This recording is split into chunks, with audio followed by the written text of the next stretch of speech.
Assalamualaikum warahmatullahi wabarakatuh. Ibu dan Bapak dimanapun berada, kita teruskan kembali pelajaran kitab buku hijau halaman ke-61. Ini kajian terakhir 61, 62, 63 kita habiskan ya. Setelah ini kita mulai dari buku hijau dari bagian awal atau mungkin insya Allah ke buku hijau dan ke buku merah tajwid. Di halaman 61 membahas tentang as-saktah pasal ke-16. Seringkali ditulis di Quran ada tulisan saktah. Apa tadi juga ada yang nanya. Saktah itu apa Pak Ari? Nah ini ya. Ada juga yang tadi Pak Ari kok tulisannya kecil. Ini memang bukunya kecil gitu ya. Ini sudah saya usaha gede-gedein nanti malah pecah. Oleh sebab itu sebaiknya ibu dan bapak memiliki buku ya. Sekalian berinfak, sekalian membantu pesantren. Nah, niatnya membantu pesantren nanti kami berikan ada buku hijau, ada Quran warna, ada diktat, ada memori. Memori itu isinya banyak ya, film-film pelajaran dari dasar sampai mahir. Ada juga DVD tutorial 2 keping. Ada lagi ya ringkasan tajwid dan A.I.U.B.A ya, sambil nyumbang dapat itu semua ya, insya Allah silahkan. Itu infaknya 900.000. Ada juga saya Qurannya udah punya, nggak apa-apa, tanpa Quran itu harganya 525. Ada juga Pak kan harganya 300. Itu saya ngomong 10 tahun yang lalu ya, harga kan berubah-ubah. Sehingga kita kan tergantung dari percetakannya. Masa kalau ada di percetakannya harga sekian jadi sekian itu ya. Jadi ingat-ingat ya, sambil membeli sambil nyumbang itulah. Nah ini pasal ke-16 tentang as-saktah. Apa itu saktah? Saktah ialah diam selewat dengan tidak melepaskan napas, juga tidak berupa wakof. Saktah dalam Al-Quran terdapat dalam 4 tempat. Diam selewat ini bahasanya bahasa lalu ya. Kan dibilang ini buku ini saya belum ada aja, saya masih kecil sudah ada. Berarti umur buku ini lama sekali. Ya, bahasa gampangnya gini, saktah ya diam sebentar dengan tanpa mengambil napas. Tujuannya apa? Supaya perhatian, misalnya tiba-tiba kan saya lagi ngomong begini, iya kita harus pinter belajar tajwid. Supaya Anda pinter tuh jadi, orang bingung, itu kenapa Pak Hari kok diem? Jadi memperhatikan supaya diperhatikan, itu saktah ya. Nah, saktah itu diam sebentar tanpa ngambil napas, tanpa nyuri napas. Karena ingat, baca Quran itu harus satu nafas. Bismillahirrahmanirrahim gitu. Beda dengan ngomong bahasa Inggris, bahasa Indonesia atau bahasa yang lain. Kalau bahasa Indonesia kan saya lagi belajar tajwid, buku hijau, enggak apa-apa. Kalau Quran nggak boleh begitu. Bismillahirrahmanirrahim. Nggak boleh, harus satu nafas. Bismillahirrahmanirrahim. Nah, ada yang boleh kita, bukan boleh. Ada yang kita harus berhenti sebentar saja.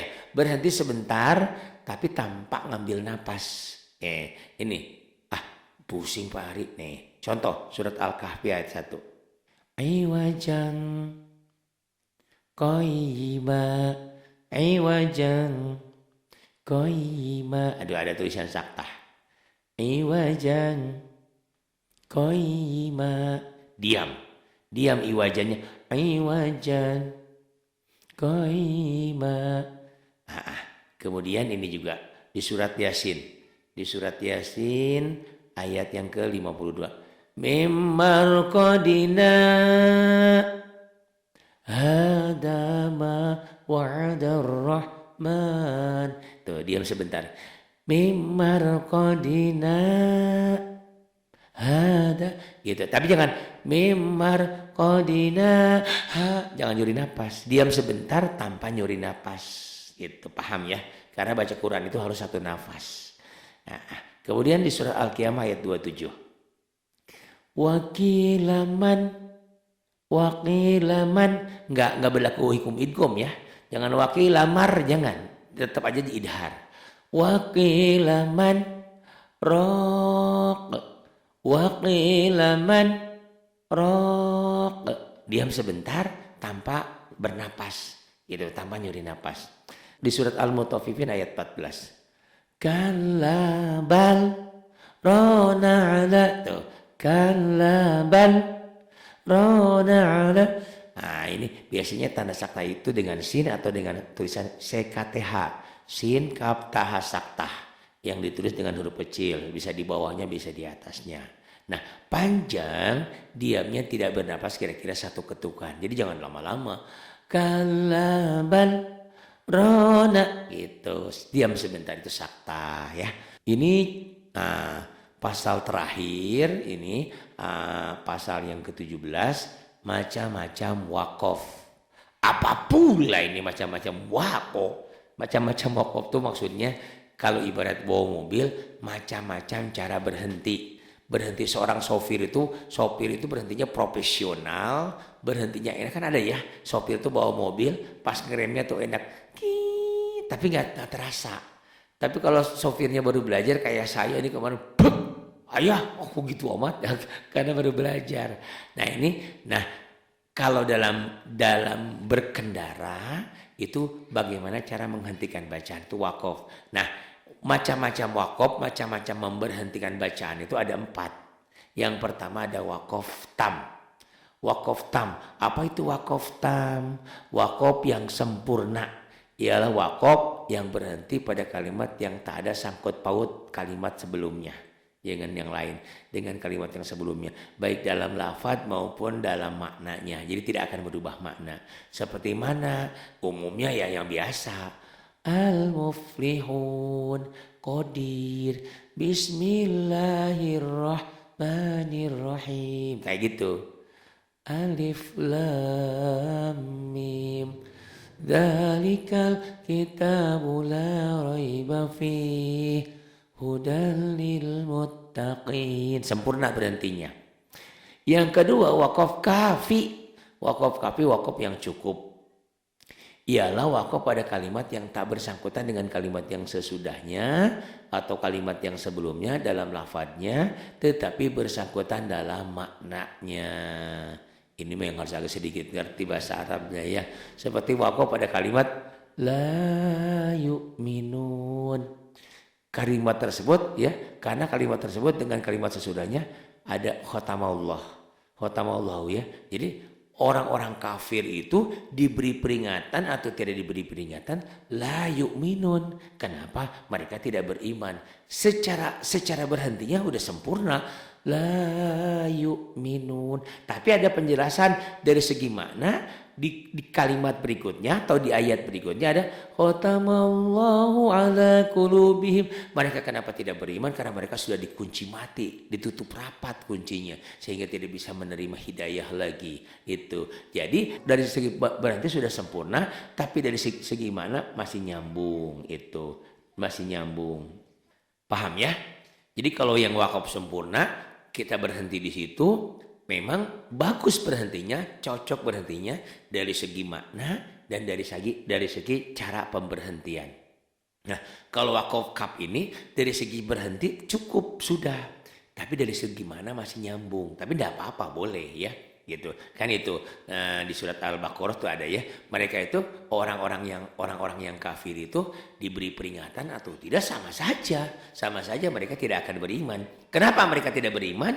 Karena mereka dikunci rapat. Nah, ada hubungannya dengan ayat berikutnya. Tapi dari segi pemberhentian sudah sempurna. Itu namanya wakaf kafi. Itu. Karena bersangkutan muta'alliq dengan orang-orang kafir ya di ayat berikutnya. Jadi orang-orang kafir itu mereka diberi peringatan atau tidak sama saja tak akan beriman karena mereka sudah dikunci rafat ya, sudah ditutup pintu hidayahnya. Kemudian yang ketiga adalah wakaf hasan. Wakaf hasan ialah wakaf pada sesuatu kalimat yang bila ditinjau dan susunan kalimat sudah sempurna. Akan tetapi bila menurut i'rab, menurut tata bahasa, kalimat tersebut ada sangkut pautnya dengan kalimat yang sesudah dan sebelumnya. Nah, wakaf hasan ini ada dua macam, yaitu yang terjadi pada pertengahan ayat seperti wakaf pada alhamdulillah. Ini alhamdulillah segala puji bagi Allah sempurna, ya. Nah, kalimat berikutnya Rabbil alamin. Jadi berhenti di alhamdulillah boleh saja, tapi itu berarti wakafnya wakaf hasan. Karena ada sangkutnya. Segala puji bagi Allah, alhamdulillahi rabbil alamin. Hubungan dengan lafaz Allah tersebut menjadi sifat gitu ya. Kemudian wakaf hasan yang kedua yang terjadi pada akhir ayat seperti wakaf illal fasiqin, itu Al-Baqarah ayat 26 ya. Kenapa? Alladzina yanquduna ahdallah. Ayat berikutnya menjadi sifat, menjadi badal dari kalimat yang diwakafkan tersebut. Lah, nanti ada teknik gampang ya. Yang penting tahu aja bahwa wakaf itu ada 4. Ada wakaf tam, sempurna. Ada wakaf hasan tadi ya. Ada wakaf yang qobih ini ya. Jadi nanti ada wakaf itu ada wakaf tam yang sempurna. Ada wakaf kafi yang cukup. Ada juga nanti wakaf itu wakaf yang hasan. Hasan ya. Hasan itu baik ya. Wakaf hasan. Ya, wakaf hasan. Wakaf yang bila ditinjau dari suatu kalimat sudah sempurna tetapi dari i'rab belum. Ada juga wakaf qobih. Ya, wakaf qobih ini wakaf yang buruk, yaitu wakaf pada kalimat yang tak sempurna. Sehingga dapat menimbulkan pertanyaan apakah tujuan sebenarnya dari ayat kalimat tersebut itu qobih. Itu bingung ya? Nanti ada tekniknya, ada yang gampang. Nah, seperti wakaf pada al-insan. Wal asri innal insan, sesungguhnya rugi ya, semua manusia itu rugi. Nah ini belum nyambung. Illal ladzina amanu wa amilus solihati wa tawassaw bil haqqi wa tawassaw bis sabr. Kecuali orang yang ya wa tawassaw bil haqq, saling mengingati tentang hak, wa tawassaw bis sabr, saling mengingatkan tentang kesabaran.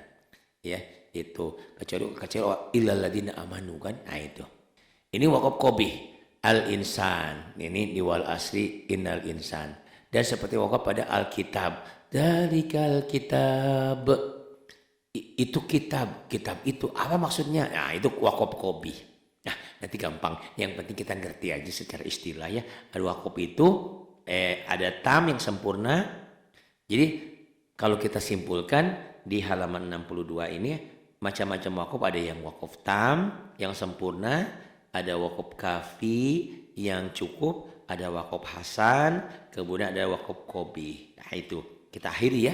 Alhamdulillah buku ini secara bahasan tamat ya. Kita selesai. Cuma nanti supaya lebih bagus lagi, mungkin tulisannya saya usahakan agak besar sedikit. Kita ulang lagi buku hijaunya dari yang pertama. Jadi mad sudah selesai. Kalau nanti perlu diperbesar, nanti kita cari akal bagaimana caranya supaya ini tulisan bisa diperbesar tanpa rusak. Karena ini buku aslinya jelek, buku aslinya kecil maksudnya ya. Tulisannya cetakannya juga jelek. Jadi digedein itu malah pecah. Beda nanti dengan dengan tajwid merah atau buku tajwid putih. Insya Allah dibesarin nggak pecah insya Allah. Itu barangkali bahasan tentang buku hijau tamat sudah ya. Sampai halaman ke berapa ini? 63.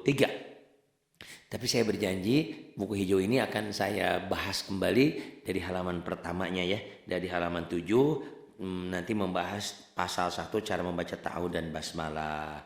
Karena ada beberapa orang umumnya suka dengerin ta'awudz, a'udzubillah, tapi nggak ngerti tulisannya.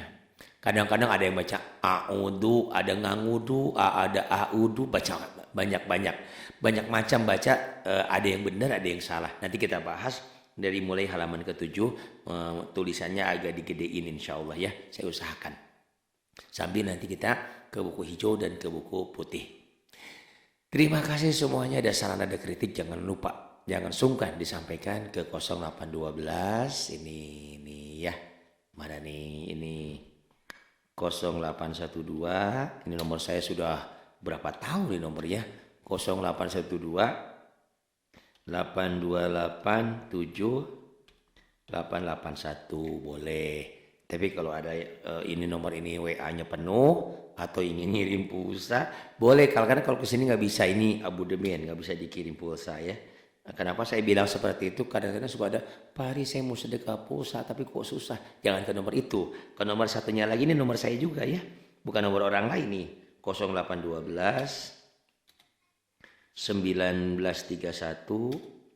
10 35. Ih, Pak Ari ngarep banget sih dibeliin pulsa. Bukan, daripada nanya sama saya, Pak Ari kok nggak bisa dikirimin? Saya mau sedekah pulsa 5.000, 10.000, atau berapa ya?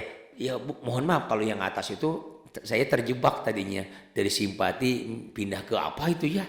Akhirnya nggak bisa dipindahin lagi. Jadi harus abodemen jadi itu. Jadi akhirnya sementara di rumah saya sendiri kan pakai IndiHome ya. Jadi mohon maaf kalau ibu dan bapak mau hubungi saya pakai WA, nggak bisa kalau lagi di luar karena WA-nya nggak aktif gitu ya. WA-nya hanya di rumah aja gitu. Karena kalau saya bikin apa tuh istilahnya, kalau saya pakai provider lain, pakai simpati apa pakai yang lain, kan saya di rumah terus, ngapain sayang gitu, jarang jarang kepake jadi sayang ya. Kalau beli paketan tuh sayang. Oke, terima kasih semuanya. Salam kompak, sukses selalu, bahagia selalu, sehat selalu semuanya ya. Alhamdulillah. Terima kasih semuanya. Billahi taufiq wal hidayah. Wassalamualaikum warahmatullahi wabarakatuh.